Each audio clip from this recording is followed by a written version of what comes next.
तुम्ही नियमबाह्य कृती केली. काय? हातातलं जल मागे टाकलं. म्हणे नाही, मागे इथून 1 योजन अंतरावर म्हणजे 6 कोस अंतरावर म्हणजे 6.9 मैल अंतरावर म्हणजे 12 किलोमीटर अंतरावर म्हणे एक गाय चरते आहे. ती गाय मला शिवजप करत असताना दिसली. त्या गायीवर एका सिंहाने झडप घातली. तो सिंह त्या गायीला मारू नये म्हणून मी हातातलं जल पुढे न टाकता मागे करून निर्णय घेणारे असतात. मीराबाईंनी निर्णय घेतला, जा उद्या सकाळीच तुमच्या मुलाला घेऊन या, मी लग्न करायला तयार आहे सांगा. राणी सरकार, तुम्ही आम्ही कुठं, तुम्ही घेऊन या. सकाळी तो मुलगा अशा अवस्थेत आला की त्याला धड चालताही येत नव्हतं. अनेक दिवस अन्न पाणी पोटात नव्हतं. समोर एक झाड होतं, त्या झाडाचा ओटा होता. त्या ओट्यावर त्या मुलाला बसवलं. मीराबाई तिथे आल्या. सांगितलं, मी तुमच्याशी लग्न करायला तयार आहे, पण माझी एक अट आहे. काय? म्हणे तुम्हाला या ओट्यावर 7 दिवस अन्न पाण्याविना बसायचं आहे. म्हणे चालेल, मी असंही 15 दिवसापासून अन्न पाण्याविना बसलाय. म्हणे दुसरी अट, एकही क्षण नामस्मरण बंद व्हायला नको. म्हणे काय करायचंय? म्हणे म्हणायचंय काय? श्री कृष्ण गोविंद हरे मुरारे हे नाथ नारायण वासुदेव. कृष्ण गोविंद हरे मुरारे हे नाथ नारायण वासुदेव. आता जेव्हा बाळ खंगत चाललं, मुलगा सुखवत चालला, तेव्हा आई आपोआप, कारण घार हिंडते आकाशी, चित्त तिचे तिलापाशी. कामाला जायची तरी चित्त लागायचं नाही. याचं काय होईल? हा एकच बोलायला लागला, हा फक्त मीराच बोलतोय, आता कसं करायचं? ती खंगत झाली. 8, 10, 15 दिवस झाले. मीराबाईने विचारलं, अहो ताई, तुम्हाला मी केलेल्या कामाचा मोबदला पुरेपूर देते, तुम्हाला खायला चांगलं देते, तुम्ही आतापर्यंत चांगल्या राहत आल्या, तुम्ही अशा काय होत चालल्या? म्हणजे ताई, तुम्हाला सांगू शकत नाही, एवढं कठीण संकट माझ्यावर आलेलं आहे. म्हणजे सांग, काय संकट आहे? म्हटले, मी सांगू शकत नाही. तुम्ही रागावणार नाही? म्हणे, मी रागावणार नाही, सांग.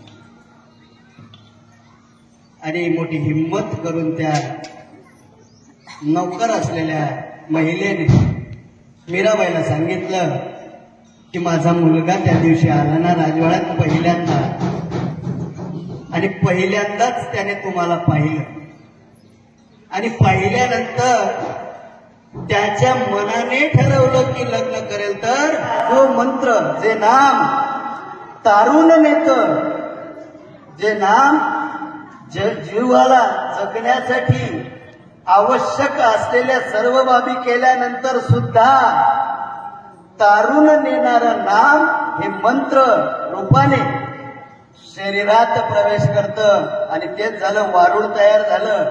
राम राम राम राम राम राम राम राम राम राम करता करता राम राम झालं, आणि मनामध्ये त्या मंत्राने प्रवेश केला, आणि वाल्या कोळ्याचं रूपांतर वाल्मिकी ऋषींमध्ये झालं. आणि त्या वाल्मिकी ऋषींनी रामायण, वाल्मिकी रामायण हा ग्रंथ लिहिला, आणि तसं प्रभू रामचंद्रांना वागावं लागलं. झालेला मंत्राचा प्रवेश, त्या मनातल्या मंत्राच्या प्रवेशाने त्याचं स्मरण सुरू होतं, आणि मनाने त्या मंत्राचं स्मरण सुरू झाल्यानंतर पूर्ण व्यापे प्राणाचा प्रदेश, या जीवाचं संपूर्ण अंग अंग होय अंग हरिरूप असं जे म्हटलंय ना, त्या रामनामाचा प्रवेश संपूर्ण अंगात. कसा? बघा, संत मीराबाई एकदा भजन म्हणत होत्या, आणि त्यांच्याकडे काम करणारी एक कामवाली बाई होती. ग्रंथामध्ये भंगीण असं लिहिलेलं आहे. ती बाई यांच्या घरचं सर्व काम करायची आणि मीराबाई भजनात तल्लीन असायच्या. काय म्हणायच्या मीराबाई? पायोजी मैने राम रतन धन पायो बोलत राहील. 7 दिवस नामस्मरण. तिने सांगितलं होतं की 8व्या दिवशी आपण उपवास सोबत सोडू, म्हणून सप्त्या 7 दिवसाचा करतो. 7 दिवस तिथे तो नामस्मरणात होता, म्हणून अखंड हरिनाम सप्ताह 7 दिवसाचा करतात. मीराबाईने सांगितलं होतं की 8व्या दिवशी आपण उपवास सोडू, म्हणून 8व्या दिवशी काला करतात आणि म्हणून करतात. त्याला काहीतरी कारण असतं. कारणाशिवाय विनाकारण कुठलीही गोष्ट होत नाही. आणि 7 दिवस नामस्मरण झालं. 8व्या दिवशी मीराबाई हातामध्ये फुलांचा हार घेऊन आल्या आणि त्या मुलाने त्या ओट्यावरून उठावं आणि मीराबाईचे पाय धरावे नाही. संसार दुःख मूळ चहूकडे गड, विश्रांती नाही कोठे रात्रंदिवस तळमळ. म्हणे नको अक्का, संसार नको, तुम्ही बायको नका. मी नामस्मरणाचा हा 7 दिवस मंत्राचा जो अभ्यास केला, त्यातून असं वाटायला लागलं की तोच एक खरा आहे, बाकी सगळं मिथ्या आहे. आणि त्याला नामस्मरणाचा परिणाम हे मोठमोठाले गहन असे अभंग तुमच्या आमच्यासाठी अभ्यासनाला मिळाले. विठ्ठल विठ्ठल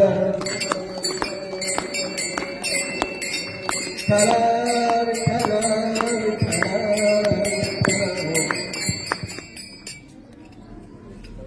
राजा दशरथ आता अनेक वर्षांच्या प्रयत्नानंतर पुत्रप्राप्ती नसल्यामुळं उद्विग्न अवस्थेमध्ये आहेत. एक दिवशी शिकार करण्यासाठी वनामध्ये गेले आणि वनामध्ये गेल्यानंतर अंधार पडला. अंधार पडल्यानंतर समोर असलेल्या सरोवरामध्ये बुडबुड असा आवाज आला.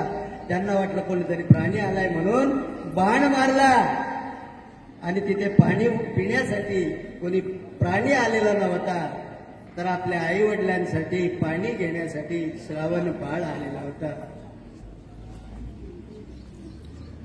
माय पित्याची घेऊन कावड श्रावण खांद्यावळी करीतो हा काशी आणि पंढरी. फिरता फिरता जाता जाता तीर्थयात्रा करता करता रात्र झाली. एका डाळाखाली आई वडिलांना थांबवलं. अंध माता पिता कावडीमध्ये बसलेले आणि पाणी घेण्यासाठी गेले. तिकडनं बाण आला. शर आला तो धावून आला काळ, भिवळला श्रावण बाळ. दशरथ राजाने तिथे जावं. आई करतात ते प्राणी पित नाहीत तेव्हा सत्य हकीकत सांगतात आणि ती आई कळवळून शाप देते. प्राण कुण्याचा अंडाळानं तुझा घेतला बाळा, असा कसा तू रे आज झोपला. ती आई दाय मोकळून रडायला लागली की बाळा, असं अर्ध्यावर सोडून तू जर निघून गेलास तर आमचं कसं होईल. आणि त्या आई वडिलांनी संतापाच्या भरात शाप दिला की आम्ही जसे पुत्र शोकाने मरतोय ना, तू सुद्धा पुत्र शोकाने मरशील. आणि दोघांनी प्राण सोडला. श्रावण बाळाच्या आई वडिलांच्या शापाचं एक वेळ दुःख झालं आणि एक वेळ आनंदही झाला दशरथ राजाला. दशरथ राजा म्हटला की माझ्यामुळे तुमचा मुलगा गेला आणि मुलगा गेल्यामुळे तुमचे प्राण गेले. मी पापी आहे, मी दोषी आहे, पण तुमच्या शापामुळे मला मुलगा होईल याचा मला आनंद आहे. कारण अनेक वर्षापासून पुत्रप्राप्तीची आम्ही वाट पाहत आहोत. नंतर यज्ञ आणि त्या यज्ञाचे 4 भाग आणि तो एक भाग कैकेयीने धरून ठेवला आणि कैकेयीने तो एक भाग धरून ठेवला.